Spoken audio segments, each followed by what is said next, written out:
Faire. Alors vous faites aussi peut-être partie de ces Français qui vont travailler en covoiturage, car avec la hausse des prix du carburant, eh bien, la pratique est en plein boom depuis la rentrée de septembre. D'ailleurs, de nombreuses villes incitent maintenant les habitants à s'y mettre en finançant les trajets. Ça permet de faire de sacrées économies et des rencontres aussi, comme du côté de Montpellier. Anne Domy et Sylvain Doba ont testé pour nous.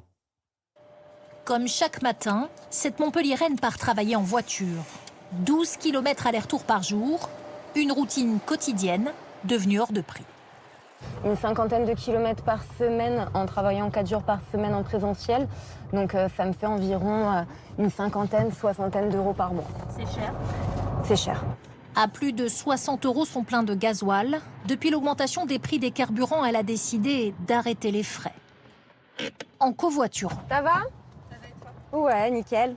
En passant par cette application dédiée au trajet entre domicile et lieu de travail, elles y gagnent toutes les deux. C'est parti.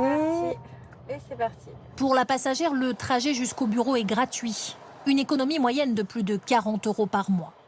La conductrice, elle, est indemnisée entre 2 et 4 € par trajet, environ 30 € par mois.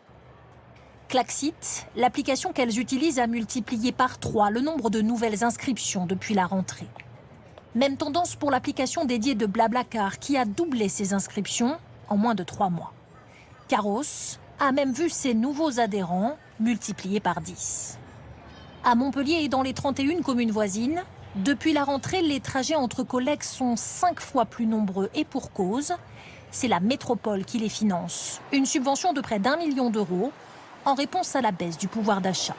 Pour nous, toute mesure défendant la transition écologique ne doit pas se faire au détriment des plus faibles et des classes moyennes. Elle doit systématiquement être synonyme d'augmentation du pouvoir d'achat. Parce qu'aujourd'hui, l'actualité nous l'impose avec une augmentation de près de 20% du prix de l'essence. 16 millions de voitures circulent chaque semaine en France pour se rendre au travail. Le covoiturage, une solution d'avenir. Des centaines de collectivités et d'employeurs en ont déjà fait le pari.